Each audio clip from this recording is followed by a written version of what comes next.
loves you. Today, we are lucky to have Andy Wetzel.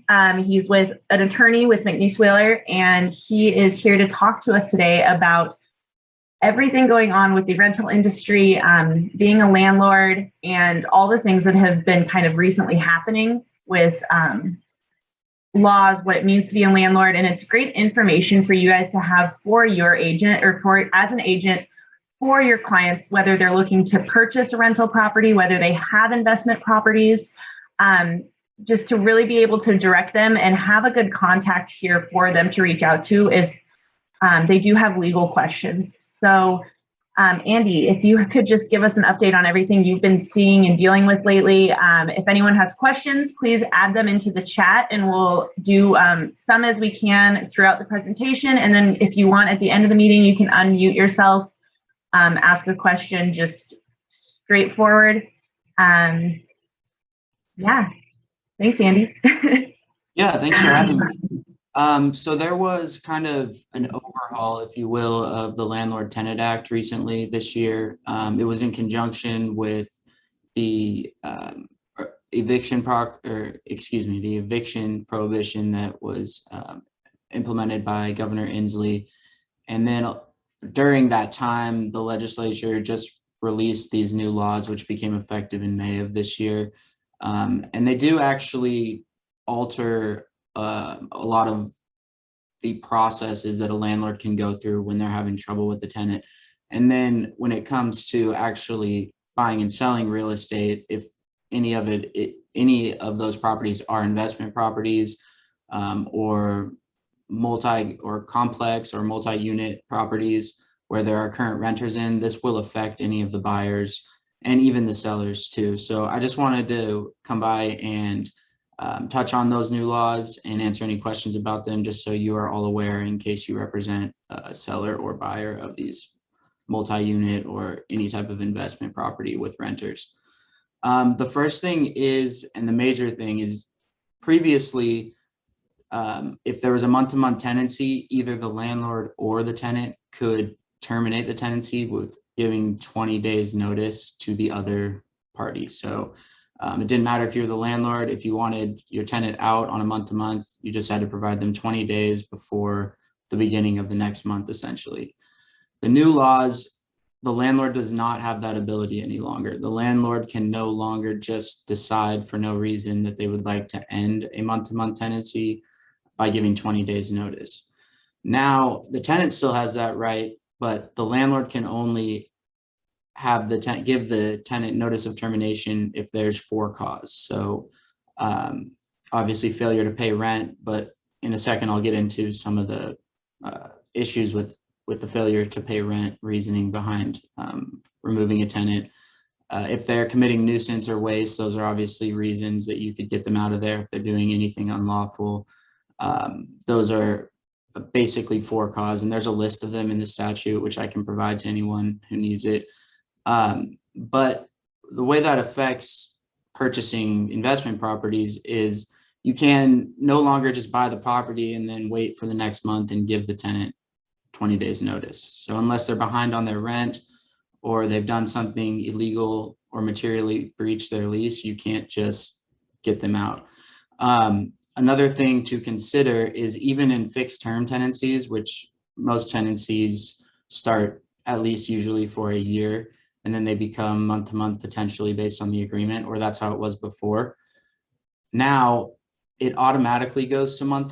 So if you have a year-long lease with a tenant, it will automatically convert to a month at the end if you do not provide 60 days notice of termination of the lease agreement, 60 days prior to the end of that first year-long lease term. So no matter what the lease agreement says, you still have to provide the tenant 60 days notice prior to the end of that term before you can have them removed. So if you're selling a property that has tenants in it and you're going to put it on the market, that's something to be aware of, that you have to give 60 days notice prior to the end of the term. And that has to be in that period where their term expires on October 1. So you'd have to give it on August 1st. That doesn't mean you can just give it in May of that year and say 60 days, you're out. you still have to honor the lease term in its full duration, but you now also have to give 60 days notice. Otherwise, it will automatically convert to that month-to-month rental term, which then subjects your buyer or your seller to these new laws regarding terminating a month-to-month tenancy. So that's something to be aware of, and definitely want to make sure any clients you have that are in lease agreements on their properties are aware of that, because it becomes a pretty big hassle if any of those deadlines are missed, or if the leases are not terminated properly. Another kind of, this goes part and parcel with the governor's moratorium on evictions, but you can't evict a tenant for unpaid rent during the eviction moratorium unless you first offer them a reasonable repayment plan, which can be no greater than a third of what the monthly rental payment was during the eviction moratorium. So they'd still have to, the tenant would still have to continue paying rent, but then you could only charge them a third of the monthly rent for all those lost months of rent you didn't receive if during the eviction moratorium the tenant wasn't paying. So that's another thing to just keep in mind. So there are, let's see here. Sorry, 1 second. So I get a lot of questions about, well, can we provide the 60-day notice, say on a fixed term year-long lease, if the property is going to close during that period? You technically can, but I would advise, if you're representing the seller, to make sure that the buyer has already removed the tenants from the property before you close on it.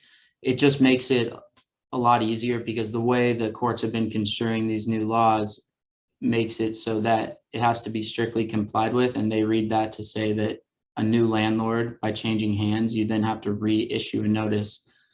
Let me backtrack for a second. So if you intend to sell a property, you can, in a month-to-month tenancy, if there's a month-to-month tenancy on the property you intend to sell, you can provide a 90-day notice of intent to sell 90 days before, and that's also considered for cause. But you do have to go through that 90-day period before the property changes ownership hands. So if you know you're in a month, or your client has a month-to-month tenancy on the property, and there's no reason for cause, meaning they're paying their rent, they're not committing waste or a nuisance on the property, you can still get them out of the property by providing them 90 days notice, but that has to be before the property is closed. So these are things I would just recommend letting your clients know if they do have any rental or investment properties. And so with that 90-day notice, then it's the same deal. You can't be in the middle of it. It's got to have the full 90-day period come and go before you close on the property. Otherwise, it'll restart the clock. And then the new owner of the property, the buyer, won't have that 90-day notice period anymore unless they intend to move in to the property. But they wouldn't be able to provide a 90-day notice of intent to sell at that point, because the property's already been sold. So those are kind of the 3 or 4 main big changes, and they all affect landlords for the most part. But I just wanted to make sure everyone was aware of these new laws. And if you have any questions, I'm happy to answer those as well. At this point, you guys can feel free to enter any questions into the chat box. You can also unmute yourself if you would like to just ask the question with your real voice. We'll give it a couple minutes here to see if anyone has questions. What if you had, or can you hear me? Yeah. Okay. What if you have a tenant and, they're just like, sure, they're paying their rent, but, you've done, like an hour lease for my family. We have, we have it written in that they need to take care of the lawn. What if they just totally let the house go, and you're just like worried about like the house just deteriorating because they're not taking care of it, since it's written in the lease that they have signed off on taking care of the lawn and maintaining the house and they've failed to do that, is that cause for eviction? Yeah, so that would be a material breach of the lease agreement, and you could send them, what you'd first have to do is send them a 10-day notice to comply with the lease term or vacate. If they didn't after that, you could initiate an unlawful detainer action to evict the tenant. But to that point, actually, one thing of note is, as of now in Spokane County, you can't, the courts won't allow you to go through with an eviction if the tenant hasn't had an opportunity to retain counsel. So if the tenant doesn't have an attorney at the time you get to the show cause hearing portion of the unlawful detainer eviction process, the court will actually continue it. So a process that was generally 3 weeks to a month has now been extended sometimes to 6 to 8 weeks, depending on when that tenant can get counsel. If they've had an opportunity to get counsel and they refuse, then that's a different story. But it's a weird new part of the law also, that essentially they now have the same rights as a criminal defendant, and that they have a right to counsel, to the appointment of counsel before they can be evicted. So if you can remove the tenant before having to move into the unlawful detainer portion, the formal portion of eviction, that would be the best case.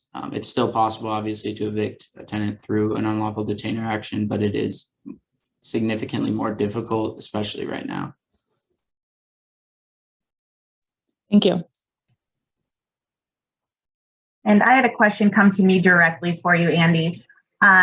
Wondering if there's any motion right now to change the laws that are in place to help the landlords that are currently struggling. Yeah, so there, as part of the new law, there is a section that is that actually addresses this piece of landlords needing to recover for the financial losses they suffered during the eviction moratorium. In a practical sense, it hasn't been implemented yet. There's supposed to be an agency in every county that has resources for landlords. But I have not heard of any in Spokane County yet. They haven't even been able to set up really adequately the tenants' rights portion of that. So built into that same legislation was the new help, I guess, kind of a fund that's supposed to be for landlords, but there are specific requirements to it. I'd have to look at the actual bill that was passed, and I can get back to you with what that program looks like exactly. But I know it's not, or I'm almost certain it's not present in Spokane County yet, but there will be some sort of help for landlords who have had financial losses during the pandemic. Oh, hey, I can't remember the name of it, but I know there is one here that I have gotten through and got reimbursement, and it can be for tenants or landlords to apply. I had heard of it through Scraps, maybe. I'm not sure. I could look it up again and send that out too. Yeah, that'd be great. I'd welcome any of that information as well, just because all of these are new. They've significantly altered, obviously, the Landlord Tenant Act, but they've created a bunch of new local agencies that are going to need to be implemented.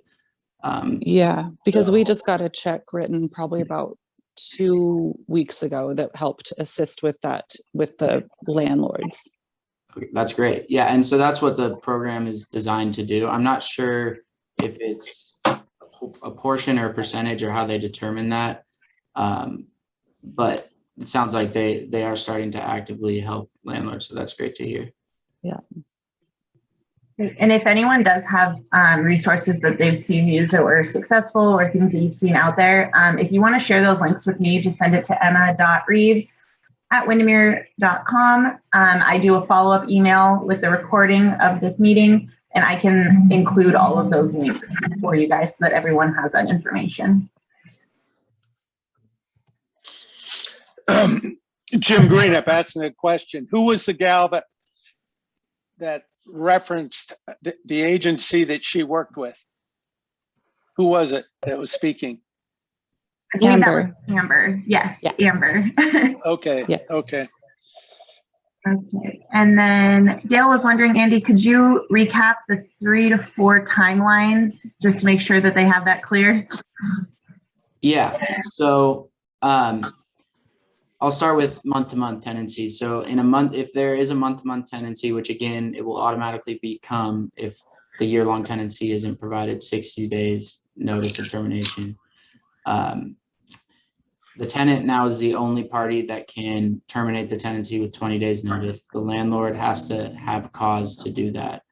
If you intend to sell the property, you can provide a 90-day notice of intent to sell, and that is cause. And so at that 90 days, if the tenant has not moved out, then you can initiate an eviction action. You can also do that if you intend to move into the property that the tenant is living in. So, or if your client intends to move into that property. So you can give them 90 days notice of intent to move, to reside in the property, which would effectively be for cause as well. And if they're not out after 90 days, you initiate the unlawful detainer action. For year-long tenancies, fixed term tenancies of any duration, but the most common is year-long, then you have to provide 60-day notice to the tenant prior to the end of that initial term. Regardless of what the leases say, you have to provide that 60-day notice of termination now. Otherwise, with year-long tenancies, you can terminate for what the reasons are in the agreement. And then I think just one point I wanted to add, though, about those 90-day notices for the month-to-month. If the tenant is not going to cooperate, you will have to think about the fact that it's going to take another month or longer to actually remove the tenant from the premises after that 90 days is up, because you can't start any formal legal action until the expiration of that period. And if they don't move out, you'll have to start the eviction process to get them out, which will likely take about, like I was saying, probably around 6 weeks. This currently is how long those are taking. I think those are the timelines. Those are the timelines we discussed. Thank you. Anyone else have questions at the moment? Feel free to unmute or put into the chat.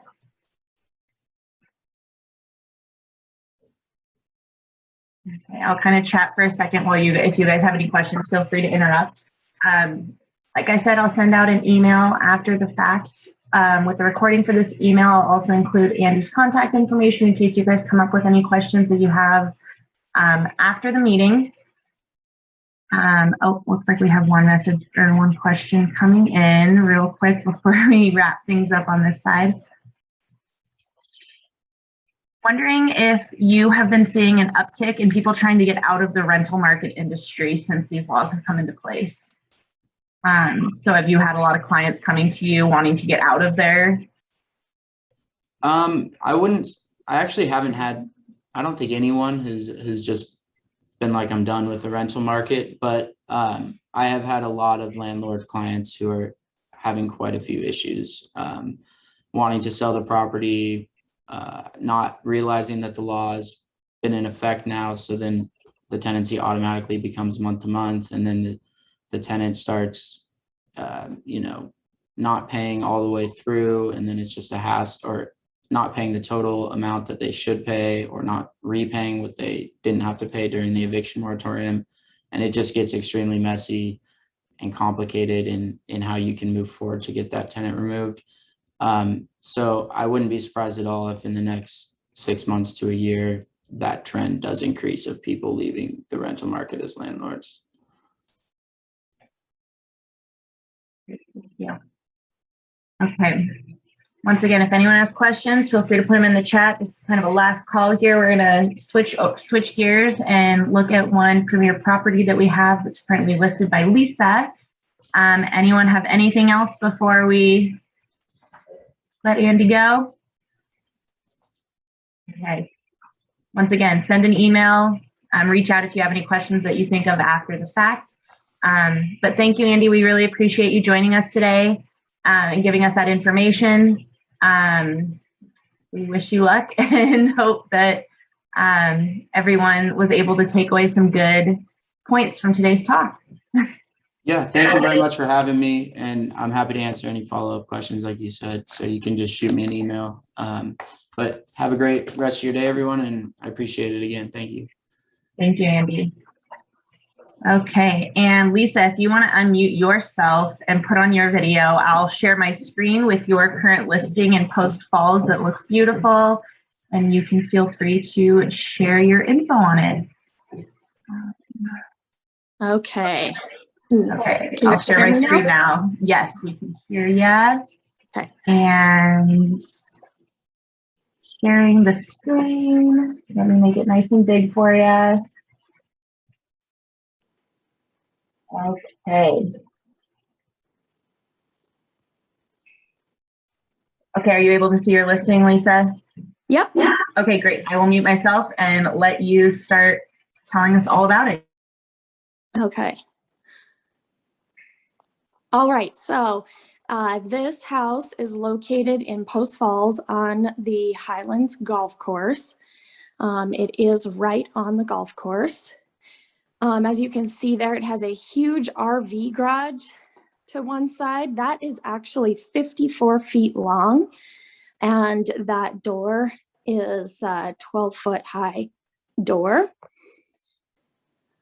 And the neighborhood is a very nice neighborhood. I just remodeled this house. So it has been completely redone on the inside. As you can see there, we opened up the kitchen and made it an open floor plan. It has all new cabinets, all new flooring throughout. Some new electrical, new lights put in. The fireplace there is very nice. There's some French doors that open out onto a really large back deck. The house is about 3,600 square feet. There's the master and the master bathroom, which I have to say I think is absolutely gorgeous. But then again, I am the one that designed it. And there's an office, really nice home office on the main level. The downstairs is huge. There's a large open room and a kitchenette downstairs. And there's 2 bedrooms, another bathroom down there. Also opens up to the outside. There's a little patio out there.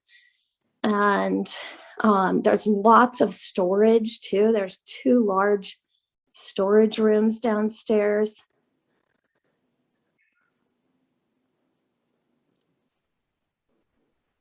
It's the downstairs bathroom. There's one of the storage rooms, and there's the other.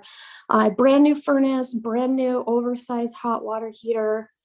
That's the laundry. That's actually on the main level. And there's that RV garage. It's really, really big.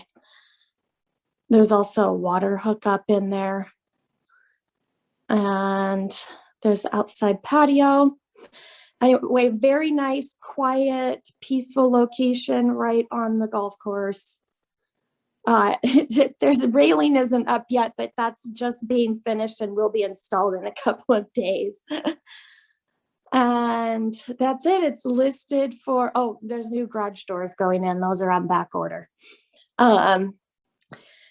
It's listed for $975,000, and we are negotiable on that price. So if anybody has anyone that's looking to be on a golf course, it's a beautiful location, very convenient, and bring us a buyer. Thank you. Thank you so much, Lisa. Looks beautiful. I'm sure you will get that sold. Okay. And just another reminder, you guys just saw what you guys can do with your premier listings. If you have anything that comes up, feel free to shoot me an email and let me know that you'd like to present at the end of our next premier meeting. We'd love to get more of those properties out to everybody. So There's all kinds of Premier opportunities. Also, reach out to your Premier director if you have a Premier listing. There's all kinds of things from Premier director tours where just the directors come through your listing and give you feedback. Pretty soon when we start doing in-person meetings again, we'll need properties to host these meetings at and get people in your listing to give real life feedback just right away, which is great. There's the Journal of Business ads. There's all kinds of options for advertising your listing. So make sure you're reaching out and keeping up to date on what those options are. Other than that, I think that sums it up for today. Thank you guys for joining. We really appreciate your continued participation in everything that we're doing with the Premier properties. And we will keep you updated with when we get to do in person and